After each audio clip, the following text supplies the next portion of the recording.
오늘 나도 너를 정죄하지 아니하노니 이런 제목으로 함께 은혜 나누겠습니다. 여러분, 예수님은 집이 없으셨지요. 하루의 사역을 마치신 주님의 모습을 한번 생각해 보세요. 상상해 보세요. 성경에 보니까 예수는 감람산으로 가시니라. 이제 하루 일과 마치시고 제자들 보내시고 예수는 감람산으로 가시니라. 예수님은 주로 산에 가셔서 기도하시다가 잠깐 눈을 붙이셨겠지요. 그러면서 아침에 성전에 오셔서 말씀을 가르치곤 하셨습니다. 그러면서 예수님 뭐라 그러셨냐면, 여우도 굴이 있고 공중의 새도 깃들일 곳이 있다. 집이 있다. 근데 인자는 머리 둘 곳이 없다. 이런 얘기도 하셨어요. 우리는 예수님의 공생애를 3년이라고 알고 있는데요. 학자들은 실제로 그보다 훨씬 짧았을 것이다. 햇수로 3년이지 아마 1년 남짓한 그런 기간이었을 것이다. 이렇게 말을 합니다. 그러니까 사역의 깊이는 기간과 상관이 없더라 하는 것이에요. 하나님의 일은 짧은 순간이 영원으로 이어지기도 하기 때문이에요. 흔히 어떤 목사님들 보면요, 정말 60대에 부름받고 막 신학교 마치고 60대 후반에 막 목회를 또 시작하셔가지고 몇 년 하시고 은퇴하시는데 아주 정말 불꽃 같은 사역을 하시는 분들이 있어요. 그런 걸 보면 이게 기간이 아무것도 아니구나. 자, 오늘 여기 예수님이 아침에 다시 성전에 들어오시니 그렇게 이제 철야 기도를 하시고요. 다시 아침에 성전에서 가르치셨어요. 그런데 서기관들과 바리새인들이 음행 중에 잡힌 여자를 끌고 왔다. 그리고 가운데 세우고 예수님을 시험해요. 예수님을 시험하려는 자들이 찾아왔어요. 지금 분위기가 험악합니다. 한번 생각해 보세요. 이 사람들이 즉흥적으로 어쩌다가 이런 일을 했겠어요? 여기 예수를 고발할 조건을 얻기 위해 시험한 것이다 그랬습니다. 예수님은 어떻게 하면 공경에 빠뜨릴까? 요거 어떻게 올무에 걸어가지고 이걸 넘어뜨릴까? 치밀하게 아마 준비를 했던 것 같아요. 아침에 가늠하던 현장을 덮쳤대요. 그리고 여자를 잡아온 거예요. 그러니까 이거 전날부터 다 망보면서 이제 다 준비했던 거죠. 소위 함정 단속을 한 거예요. 여기 공범이던 남자는 어디로 도망갔을까? 어떤 분이 이런 질문을 하더라고요. 간음한 자를 돌로 치라는 율법이 신명기 22장에 나오는데요. 어떤 남자가 유부녀와 동침한 것이 드러나거든 그 동침한 남자와 여자를 둘 다 죽여 이스라엘 중에 악을 제할지니라. 레위기에도 똑같은 말씀이 20장에 나오는데요. 간음하는 자는 그 간부와 음부를, 그러니까 남녀를 다 반드시 죽일지니라. 남녀 모두를 처벌하라 그러셨거든요. 그런데 이 사람들은 예수님 앞에 여자만 잡아왔어요. 그래 보니까 아주 철저히 의도적인 거야, 이게 보니까. 그들이 예수님께 말합니다. 선생이여, 이 여자가 간음하다가 현장에서 잡혔나이다. 모세의 율법에 이러한 여자를 돌로 치라고 명하였거늘 선생은 어떻게 말하겠나이까? 아주 당당하게 이제 말을 합니다. 이 사람들은 지금 의기충천 아주 흥분해 있어요. 예수님은 매우 난처한 상황에 처하신 것처럼 보여요. 뭐라고 대답을 해야 하나? 예수님 뭐라고 대답할까? 너희가 옳구나. 율법을 시행하라. 당연히 돌로 쳐야지. 그러면 지금까지 예수님이 말한 사랑의 법, 용서의 법, 구원을 가르치신 그 당신의 가르침은 다 접어야죠 그리고 사람들은 예수가 율법대로 돌로 치라 명했다고, 그가 증인이라고 그러면서 여자를 죽였을 거예요. 그러면 또 이게 무슨 문제가 생기냐면 실정법이 지금 로마법이잖아요. 그러니까 그게 위반이 돼가지고 아마 예수님은 살인교사죄로 고소를 당하는 상황을 맞을 수도 있어요.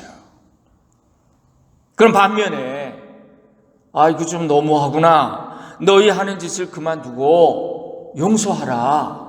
다시는 안 그러도록 용서하라. 아마 이렇게 말씀하셨다면 백성들을 우러러보는 그 예수님을 이 바리새인들이 말이죠, 모세의 율법을 대놓고 어긴 자야, 저자가 모세의 율법을 지키지 말라고 말하는 자야, 이단자야, 그렇게 몰아서 바로 생매장할 수 있는, 이 진퇴양난이네요.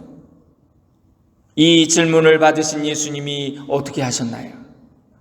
여기 보니까 예수께서 몸을 굽히사 손가락으로 땅에 쓰시니, 몸을 굽혀서 땅에 앉아서 손가락으로 땅에다 뭔가를 쓰셨대요.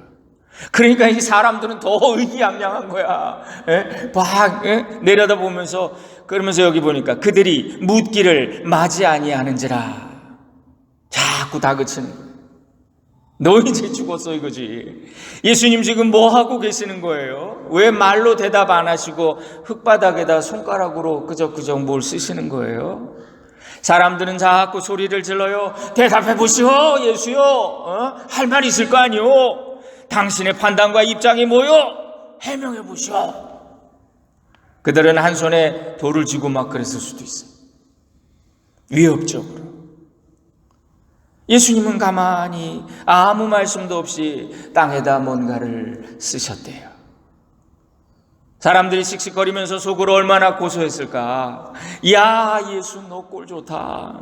너 이번에 우리한테 제대로 걸렸어. 너 이제 죽어서 돌로 쳐요 말아요 이러면서 계속 다그치니까 갑자기 예수님 일어나시면서 딱 한마디를 하셨어요.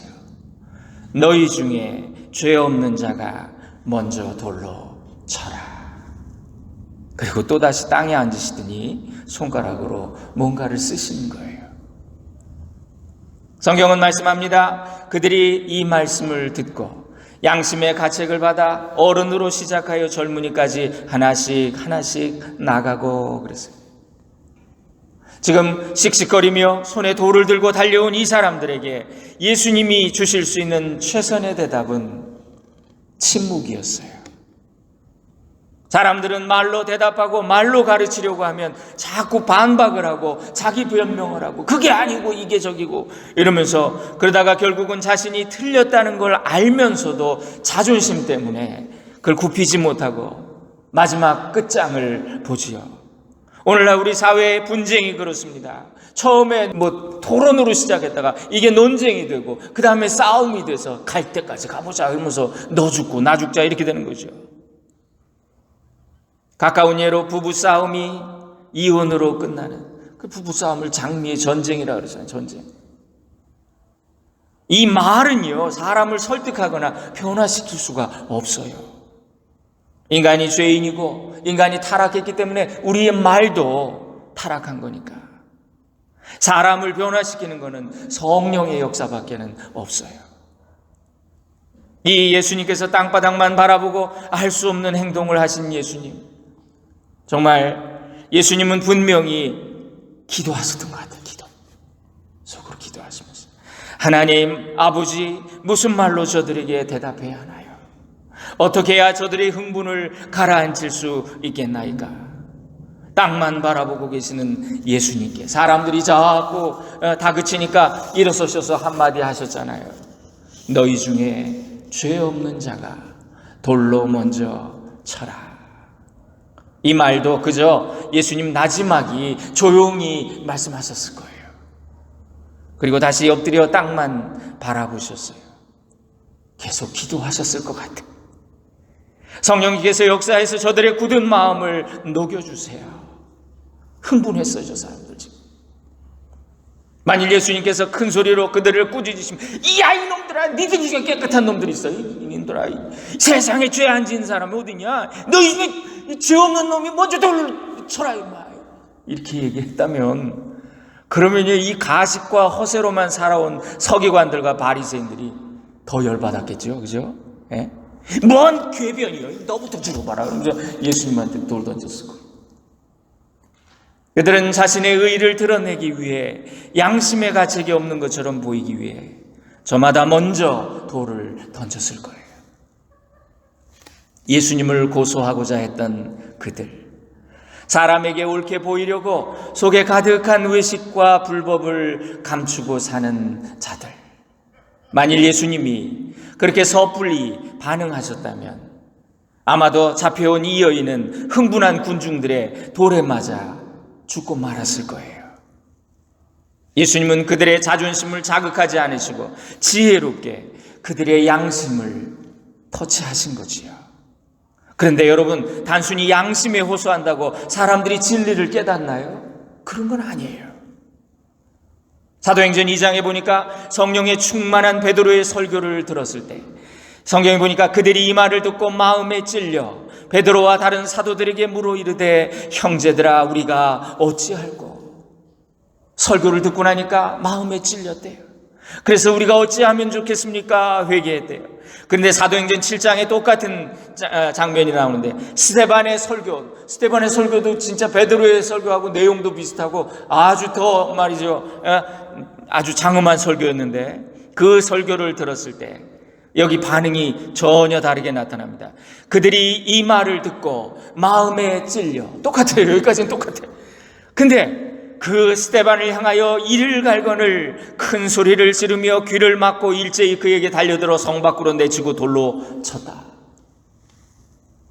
그들은 스데반을 돌로 쳐서 죽였어요. 이게 웬일입니까? 사람들이 똑같이 설교를 듣고 양심의 가책을 받았는데 한쪽에서는 회개하고 형제들아 우리가 어찌할꼬 그런 역사가 나타났는데 똑같이 한쪽에서는 그 양심의 가책을 받고 마음에 찔렸는데도 반대의 행동을 하더라는 거예요. 사람들이 돌로 쳐서 죽였다.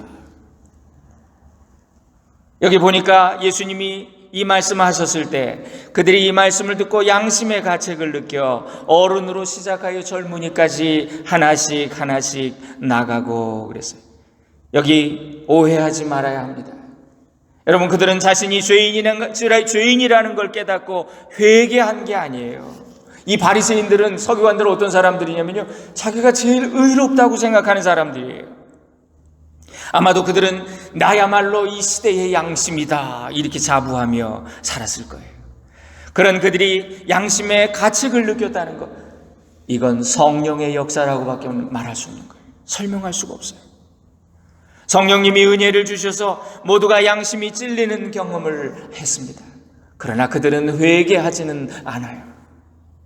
단지 슬며시 돌을 내려놓고 그 자리를 피해서 도망갔을 뿐이지요. 너희 중에 죄 없는 자가 먼저 돌로 쳐라. 오늘 예수님의 이 말씀은 우리가 다 죄인이니까 모두 용서하자, 이런 나이브한 주장이 아니에요. 법정에서 법을 집행하는 판사가 선고를 내리는데 아유 나도 죄가 많은데 제가 누굴 정죄하겠습니까? 그냥 무죄. 그렇게 한다고 한번 생각해 보세요. 이 세상이 어떻게 되겠어요? 법은 어떻게 되겠어요? 예수님은 분명히 율법을 존중하셨어요. 그래서 마태복음 5장에 보니까 내가 율법이나 선지자를 폐하려고 온 줄로 생각하지 말아라. 폐하려고 온 것이 아니라 완전하게 하려고 왔다.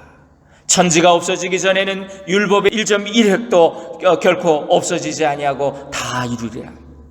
하나님이 주신 율법은 선한 거라는 거죠.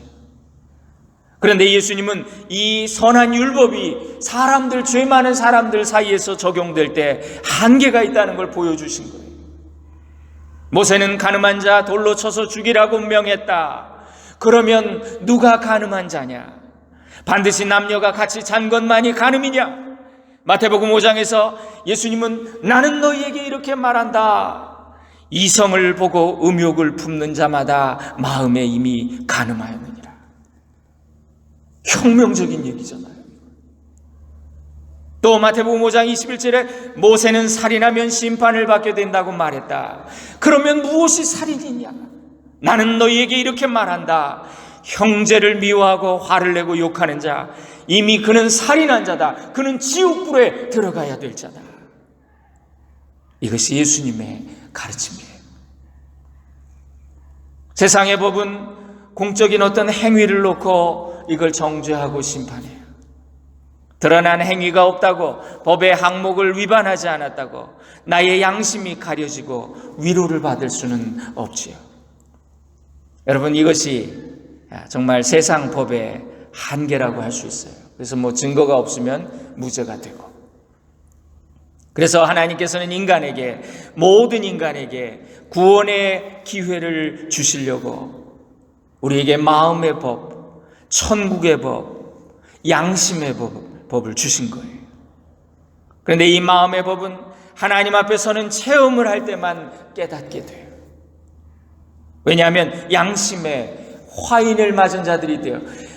불조장을 맞아서 더 이상 감각이 없는, 양심조차 돌같이 굳어서 자기가 왜 잘못되었는지조차도 깨닫지 못하는, 그것이 우리 인간이기 때문에 우리의 선한 양심조차 하나님의 은혜의 빛을 받지 못하면 작동하지 않는다는 것. 율법의 판단, 드러난 죄만으로 한 여인을 끌고 와서 돌로 치려고 했던 이 사람들에게 예수님은 양심의 법, 드러나지 않은 죄까지 심판하시는 하나님을 보여주신 거지. 세상에서는 죄를 지었지만 법의 적용을 피해서 그렇게 죄인이 되지 않는 경우도 얼마나 많습니까? 우리가 그걸 보고 있지.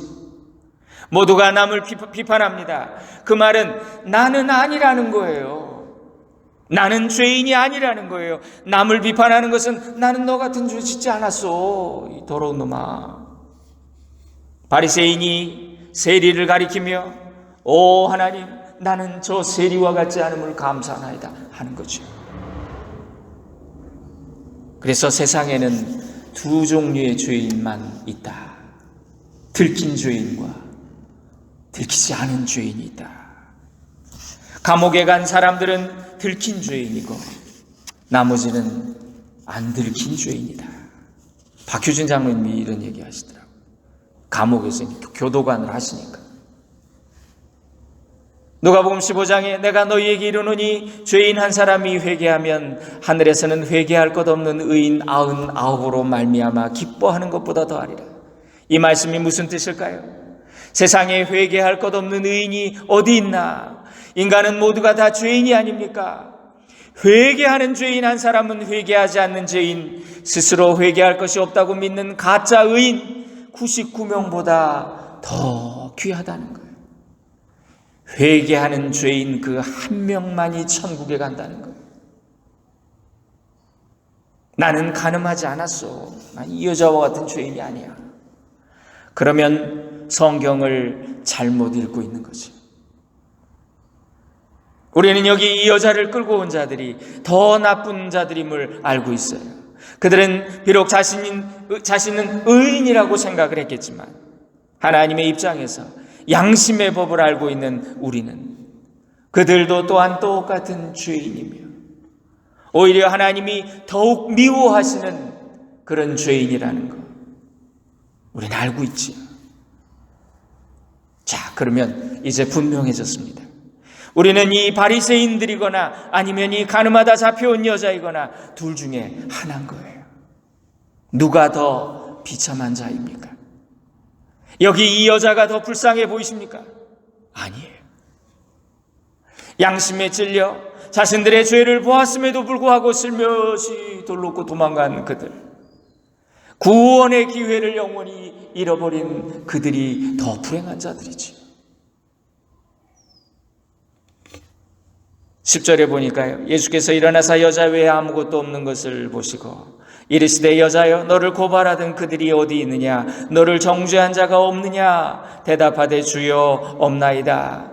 예수께서 이르시되 나도 너를 정죄하지 아니하노니 가서 다시는 죄를 범하지 말라. 여러분, 여기 이 여자가 과연 죄가 없어서 노임을 받은 것입니까? 아니면 예수님이 그녀를 용서해 주신 겁니까? 여기 성경에는 예수님이 내가 너 용서해 주겠다 이런 말씀이 없어요. 예수님은 그녀의 죄를 분명히 지적하셨어요.